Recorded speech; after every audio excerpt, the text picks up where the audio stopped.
Is it untold, or were they just forgotten? It seems like a very common thing these days that history repeats itself, and when it comes to these crimes in American history, that will either enrage you or surprise you. Let's go through it. Hi, my name is Jessa, and we're going to look at the top 10 untold American crimes that will disturb you. And once again, viewer discretion is advised. Number 10, Bloody Monday. Although the Boomtown Rats wrote a song called I Hate Mondays based off of the killings of a 16-year-old girl named Brenda Ann Spencer, who targeted young students at an elementary school playground, which again another crime in the US that shocked many people, another Monday brought dark history but was forgotten as it was buried by other crimes and violence that echoed in the United States. Bloody Monday was a series of riots on August 6, 1855 in Louisville, Kentucky, and this was during an election day when Protestant mobs attacked Irish and German Catholic neighborhoods. These riots grew out of the bitter rivalry between the Democrats and the nativist Know-Nothing Party. Multiple street fights raged, leaving 22 people dead, scores injured, and much property destroyed by fire. 5 people were later indicted, but none were actually convicted. The victims were not compensated. In this time, like other major cities on the Ohio and Mississippi rivers, Louisville grew rapidly in the previously 2 decades because of heavy immigration from Ireland and Germany. By the time the violence ensued and the bloodshed was over, more than 100 businesses, private homes, and tenements had been vandalized, looted, and/or burned, including a block-long row of houses known as Quinn's Row. Historians estimated roughly the 22 people had died, but Catholics noted over 100, as there were also entire families who were consumed by the fires in their homes. Number 9, Rock Springs. Rock Springs sounds like a nice spa with self-care treatments, but when it comes to American history, we forgot to add the word massacre at the end of those 2 words. Yes, the Rock Spring Massacre is a reflection of the many discriminations and exclusions into results of violence of different ethnicities in the United States. The riot and resulting massacre of immigrant Chinese miners by white immigrant miners was the result of racial prejudice towards the Chinese miners, who were perceived to be taking the jobs from the white miners. The Chinese Exclusion Act in 1882 suspended Chinese immigration for 10 years, but not before thousands of immigrants came to the American West. Most Chinese immigrants to Wyoming Territory took jobs at the railroad at first, but many ended up employed by the coal mines owned by the Union Pacific Railroad. As Chinese immigration increased, so did anti-Chinese sentiment on the parts of the whites, as anti-Chinese rhetoric and violence were more prevalent among the western chapters of the Knights, a group of white supremacy-focused order, and in 1880, San Francisco Knights wrote regarding the Chinese, "They bear the semblance of men but live like beasts, who eats rice and the offal of the slaughterhouse," which as someone who loves rice, that's kinda rude. The article also calls Chinese natural thieves in quotes and stated that Chinese women are night walkers, if you get what I'm saying. However, this wouldn't be the first nor the last time of violence against the Chinese, which brings us to number 8. Number 8, the Los Angeles Chinese Massacre of 1871. The Los Angeles Chinese Massacre of 1871 was a racial massacre targeting Chinese immigrants in Los Angeles, California, United States, that occurred on October 24th, 1871. Approximately 500 white and Latino Americans attacked, harassed, robbed, and killed the ethnic Chinese residents in what is today referred to as Old Chinatown neighborhood. The mob gathered after hearing the policeman and a rancher had been killed as a result of a conflict between rival Tongs, the Ninyang and Hongqiao, as news of their deaths spreads across the city, fueling rumors that the Chinese community were killing quote-unquote white wholesale. 19 Chinese immigrants were killed, 15 of them of whom were hung by the mob in the course of the riot. At least one was mutilated when a member of the mob cut off a finger and obtaining the victim's diamond ring. Those killed represented over 10% of the small Chinese population of Los Angeles at the time, which was numbered at 172 prior to the massacre. 10 men of the mob were prosecuted and 8 were convicted of the manslaughter, and these convictions were overturned and appealed due to technicalities. Number 7, Hamburg Massacre. Of course, with the US, we must talk about another massacre, as it seems to be so prevalent on the land. During the Reconstruction era, there was an infamous riot known as the Hamburg Massacre or Red Shirt Massacre. Leading up to the last election season of the Reconstruction era, it was the first of a series of civil disturbances planned and carried out by white Democrats in the majority black Republican Edgefield district, with the goal of suppressing black American civil rights and voting rights and disrupting Republican meetings through actual and threatened violence. Beginning with the dispute of over free passage on a public road, the massacre was rooted in racial hatred and political motives. A court hearing attracted armed white rifle clubs, also known as the Red Shirts, who might later merge into the Triple Ks. Desiring to regain control of state governments and eradicate the civil rights of black Americans, over 100 white men attacked about 30 black servicemen of the National Guard at the armory, killing 2 as they tried to leave that night. Later that night, the Red Shirts tormented and killed 4 of the militia while holding them as prisoners and wounded several others. In total, the events in Hamburg resulted in the death of 1 white man and 6 black men, with several more black individuals being wounded. Although 94 white men were indicted for the killings of the coronary jury, none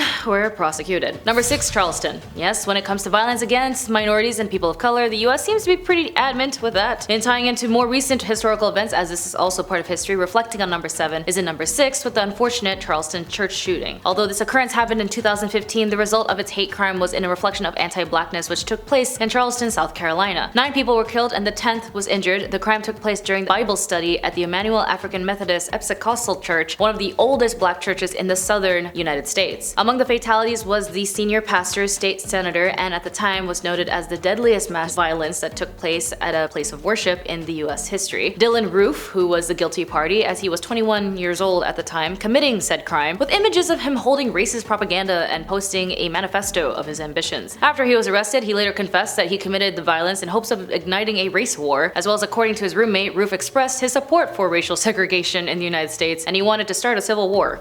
Okay. On December 15th, 2016, Roof was convicted in federal court of all 33 federal charges and is currently waiting the death penalty.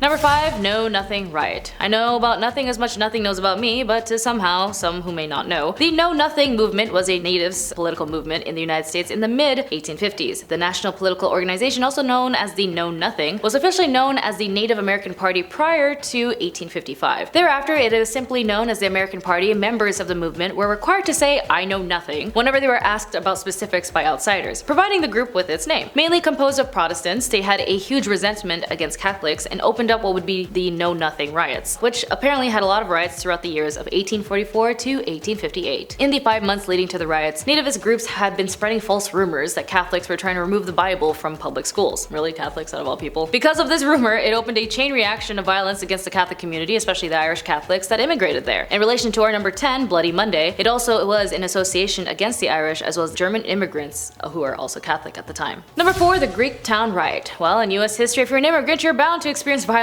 especially in the past, but even now they'll do it at your face or even through small microaggressions that make you feel really small and confused. Another unknown crime committed in the US that not many might know about is the Greek Town Riot in Nebraska on February 21st, 1909. Several Greeks were wounded and injured when a mob of 3,000 men displaced some of the population of Greek Town. They also wrecked buildings there and of course started a riot. They looted homes and businesses while physically harming Greeks as well as Italians and Romanians who they misidentified as Greeks. According to some sources, a 14-year-old Greek boy was killed, although other sources stated that nobody was killed. The entire Greek population of South Omaha was warned to leave the city within 1 day or risk the ongoing wrath of the mob. During the violence, the South Omaha police did not or could not control the mob and they asked help from the police in Omaha, which was a separate city at the time, but the police there decided not to join in. Why did this all happen? Well, because a 36-year-old man named John Masseritis was taking English lessons from a 17-year-old girl and he was accused of advancing onto her. Eventually, after the riot, John was put on trial where he was sentenced to death after his sentencing. He was also denied a fair trial and was charged for the second degree after he fired a weapon at a man who was trying to kill him for the accusation on the 17-year-old girl. Number 3, Rodney King. In some way, this crime may not be known, but if you're a local in Los Angeles and was around in 1991, you might definitely remember. 3 police officers were acquitted after the savage beatings of Rodney King, an African-American man. According to the reports, the chase began after King, who was intoxicated, was caught speeding on the freeway by a Californian highway patrol cruiser, but he refused to pull over. When the police brutality ensued, it captured the vile language and attacks on Rodney, and when the violence was captured by George Holliday, the footage sparked massive outrage and even more so when subsequent riots were triggered by the acquittal of the officers involved. As a result of several days of rioting, more than 50 people were killed, more than 2,300 were injured, and thousands were arrested. About 1,100 buildings were damaged and total property damage was about $1 billion,